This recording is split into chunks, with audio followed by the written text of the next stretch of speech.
Wow, hello, paradigm shifters. Welcome. Yeah, it must be Transformation Tuesday. It is August 30th, 2022. Do you believe that? We've been at this a little over 2 years now.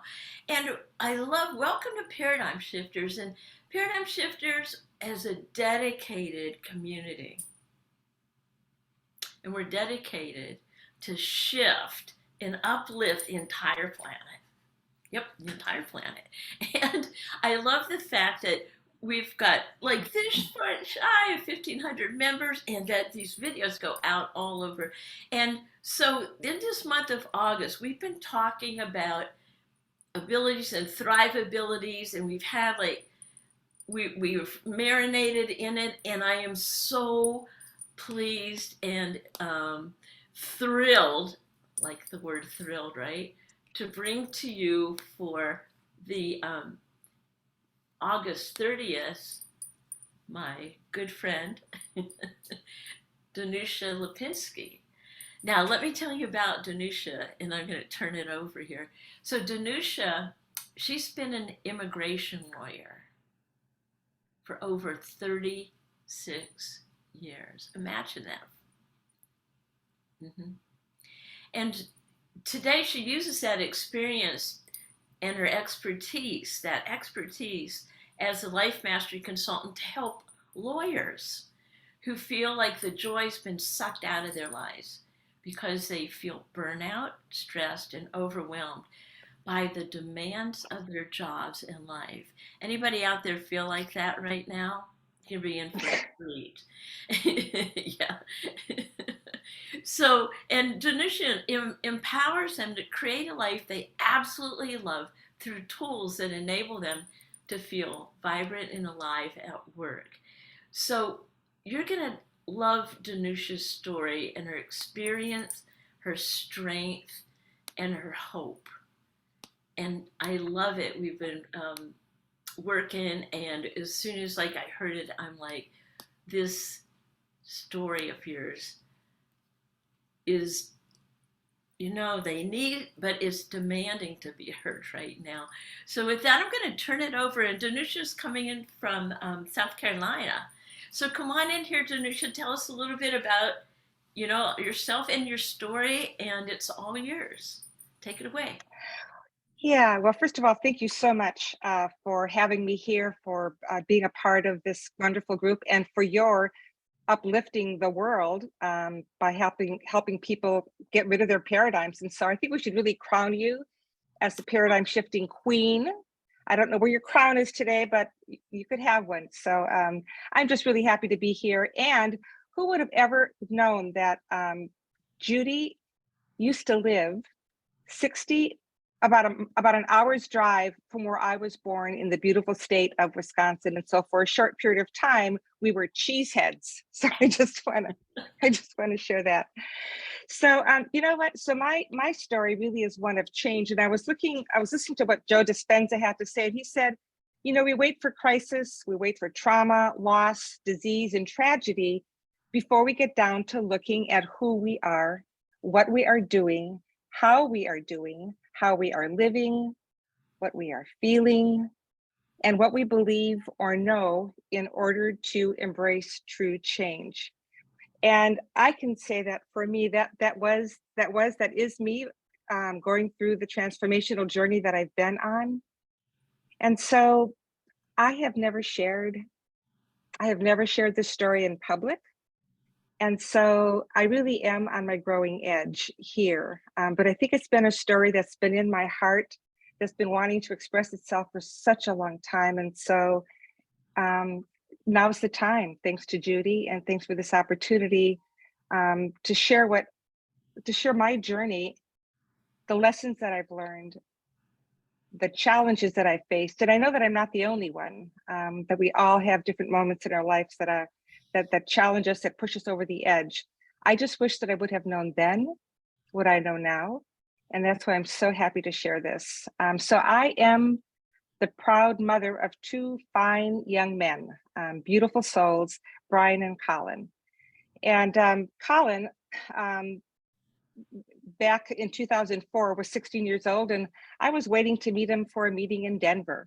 And I waited and I waited, and he didn't show up, which I thought was kind of strange because he loved to drive and he loved to, I just talked to him earlier that day. And so I thought, well, it's kind of strange. So I left the meeting and was driving back up to, I was living in Colorado at the time. And so I was driving back up to Evergreen from Denver. And as I was coming close to the intersection where I was going to turn, I saw flashing lights, an ambulance, fire truck, and I saw two vehicles. One of them was an SUV, and the other one was this little red car that I used to have that I let Colin use. And I don't know how we see things, but as I was driving along, I looked and somehow I was able to see the back end of the car, which was very noticeable because it had the back end pushed in from Colin pushing me out of the snow one time. And so I couldn't get through the intersection. And so I had to go up to the frontage road, and I was praying, oh God, please don't let it be. Please don't let it be Colin and my 16-year-old son. And I knew somewhere in my heart, I knew as I drove up, people were crying, the kids were on the hill waiting. The car was there, and I knew it was Colin's car. And where's Colin? Is he okay? And a neighbor said, where is he? And they had already taken him. Was it his fault? No, he was T-boned by this big SUV while he was driving, coming to meet me. And so I remember, I was empty, and I leaned over the ditch, and I knew that my life would never be the same. And I said, why me? And what I heard was, why not you?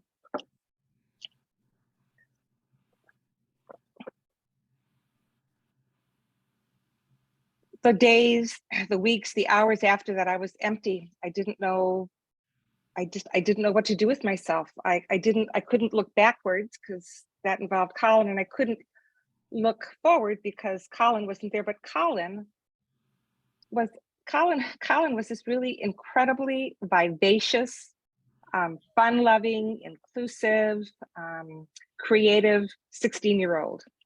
I never knew how loved he was until after he was gone, unfortunately, but he was creative, and he loved to bring people together. And so I kept on hearing, like the morning after, like a bunch of his girlfriends came over and said, well, Colin asked me to the prom. And then another girl would say, well, no, he asked me. But that was like Colin, because Colin brought people together. But I didn't know what to do with my loss. I didn't know where to go with it. And there's a wonderful quote from Rumi that says, when the world pushes you to your knees, you are in the perfect position to pray. When the world pushes you to your knees, you are in a perfect position to pray. And that began my spiritual journey of transformation.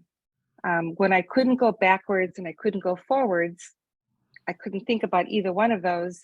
I knew that all I could do was just to be present in the now.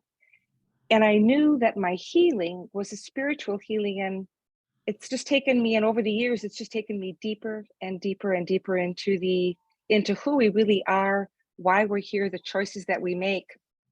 So Colin's death came on the heels of my divorce from my former spouse of 22 years, 5 months earlier. And so, but I guess God and the universe weren't done with me yet, because 6 weeks later to the day, as I was driving down to talk to the victim witness advocate in Colorado, I get a call saying that my dad was dying. So when it rains, it storms, right? And so right after that, so that was like another big event, two big losses, the loss of my wife, actually three, my husband, my son, my dad. My other son had an abscessed appendectomy. Anyway, all this stuff had happened, and I didn't know what to do. My healing, I didn't know where to go to heal. I felt vulnerable. I felt like people would judge me if I was out in the world. I didn't know how to reach out for help. But in the process of finding myself, and it wasn't always pretty, I drank too much. I didn't know how to call out and ask for help. And so I was in this abyss. But I knew again that my healing, that there had to be something more in this for me. And so that began my journey. And as part of my journey, there was a lot of forgiveness work. The woman that killed Colin, going through the trial for a year afterwards, made me realize that I had to forgive her. I also knew that there was forgiveness for me as a person. And I don't know, maybe some of you can relate to this, but when we have a loss, whether it be a health issue or bankruptcy or job or whatever the dreams that we had that are no longer there, we sometimes feel like we blame ourselves, and we end up kicking ourselves and saying, well, why did you do that? Who do you think you are? I had a lot of guilt about the kind of mom I was. And it's taken years to finally recognize that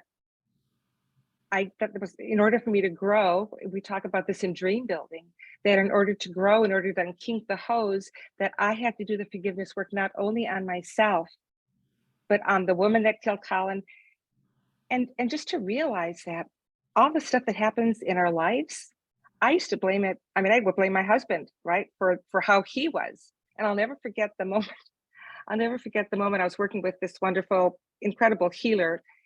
And he said, Donusia, it's not Patrick. It's not, he's not the one. Look at yourself. And so this wonderful journey that we're on with the dream building program through the Brave Thinking Institute really takes us deeper into who we are, that we're connected to a higher power, that we're connected to infinite possibilities, that we're not victims of circumstances and conditions and situations. And man, I'll tell you, for the longest time, I had lived as a victim, blaming other things outside of myself for things that were happening in my world. And so this incredibly wonderful journey that I've been on over the past 20 years has really been one of opening my eyes and making a decision for my life, writing my name on the check of life and saying, this is who I am.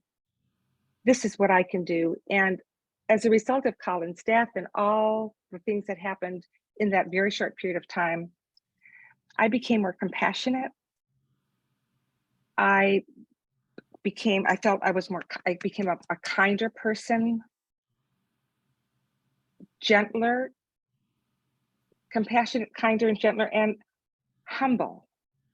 And I got tired of people's BS. Like, life was too short. Colin's mantra to this day, and all of his friends know it, was on his coffin. The kids erected a big cross with love messages that they wrote to Colin.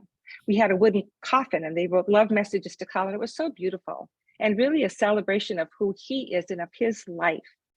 But his mantra, and what I think I want to share more than anything with the world, is everybody dies, but not everybody lives.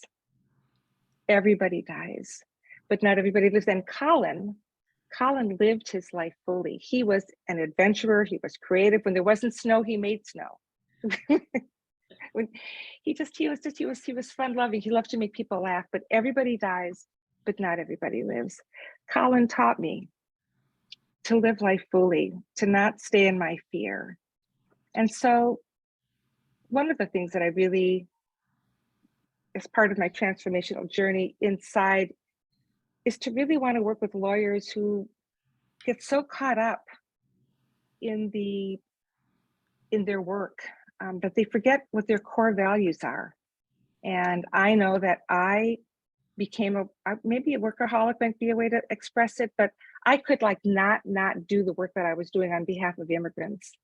But what I left behind in this other part of my life were my relationships. And so the guilt that I felt for not being there for my kids, for all the times that I wish that I would have done this or paid more attention to this, or all the different things, all the different regrets. If I can help even one lawyer live in the present moment, live in the moment, and really look at why they became lawyers. Like, what is their purpose? And they may be great, incredible lawyers, but what about their health and well-being? And what about their relationships? And what about their time and money freedom? Do they really want to be lawyers? So many lawyers, there's wonderful heart-centered lawyers. And so I really want to engage with heart-centered lawyers who are struggling, who feel like the joy really has been sucked out of their lives, who are feeling stressed and overwhelmed, who are losing sleep at night, worrying about their cases, who don't know how to balance their life between their work and between home. And so as a transformational heart-centered lawyer and now a life mastery consultant, I really do want to help lawyers and others just live from their hearts. And there's a wonderful quote by Rumi that I want to share with you. He says, spend your time wisely before you are condemned as a bankrupt. Don't wait for tomorrow. Tomorrow has never existed and never will. Right now is all. Dive into the river of transformation and swim to the ocean of Allah, or to whatever the higher spiritual being is that speaks to you. And there's one other thing that I'd like to share that Rumi says that really struck my heart.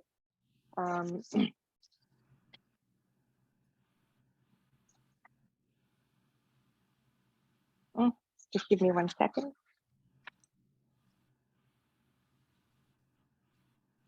And I'm not finding it right now. Here it is. This is kind of a nice way to tie it up. He says, goodbyes are only for those who love with their eyes, because those who love with their heart and soul, there is no such thing as separation. So I say to all of us, think bravely, live boldly, forget safety, live where you fear to live.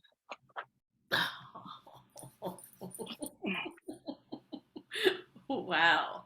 Wow. Whoa. Thank you so much. Thank you so much. So I love the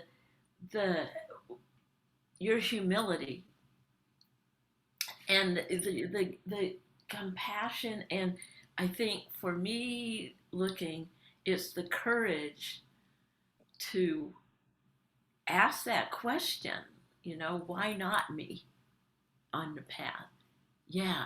So if you could, we have such a beautiful diverse community here. If you could give maybe a one tip that you maybe could dig out of your soul or something, where you ask yourself like questions or a tip for when people are in that, the where it explodes and everything changes, what would you suggest? And we all go through that during life at some point during our lives. What would be a suggestion you would want to pass along to our community? Something that you've One of done the in your most, past. Yeah. yeah, one of the most, when I got this, everything changed for me. This was shortly after, when I didn't know where to go, I lost my identity.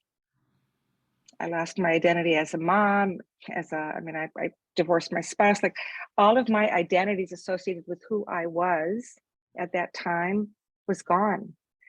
So, but when I got this, it changed everything.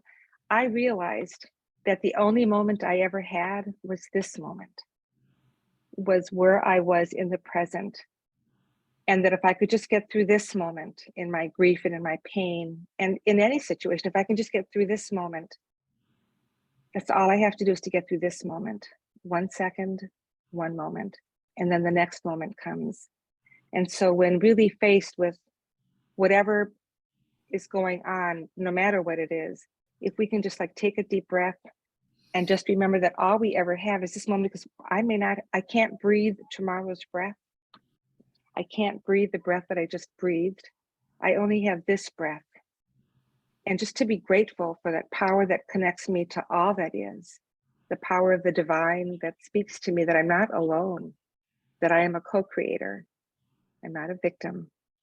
There's a strength inside of me that's greater than anything outside of me. And I've always got that. I don't know if that's helpful or not, but that just knowing that I only had to make it through this moment. It was the same thing when I quit smoking cigarettes. It was like, just this moment, Donusia. Just this moment. Wow, thank you so much. Whoa. All right. Well, so what would you love? So let's take another deep breath in here. And so, well, first of all, thank you so much for having the courage to come and speak to all of us and touch our hearts. So what would you love to have us hold as a community of shifters for you? For you personally, what would you love? What would you love? And we're going to hold it up and send you energy. What would you love? I would love you to hold the image of touching the hearts of 1,500 heart-centered lawyers to live in their purpose, in their integrity, and in designing the life that they would love. Because in so doing, they touch their communities, they become the change agents. They become the ones that can make an impact in their families and their communities, politically, morally, not I won't say morally, but politically, spiritually. They can lift the planet because lawyers have such a powerful place in this world, and they have so much potential to help people, but from a higher space, to think with their heads, but to lawyer from the heart. So lawyering from the heart. So if you would just hold that, to impact, to lift up 1,500 heart-centered lawyers by 2025 or better still would be awesome. Oh, awesome. Woo. Okay, ready to receive the energy? Law of Yeah, oh receiving. yes, Okay, everybody. yes. Oh, yes, yes, yes. All right, so here it goes. Yes. And so it is. Oh, and so it is. And thank you so much for all you're doing in the Thank world, you. and for taking that beautiful message to all of us, all of us, and we all, shift and uplift this entire planet. Thank you so much. Thank you, Judy, for all that you do, for the beautiful, loving spirit that you are, the joy that you bring, the laughter that you share, the insights that you bring forth. So I want to thank you. Amen.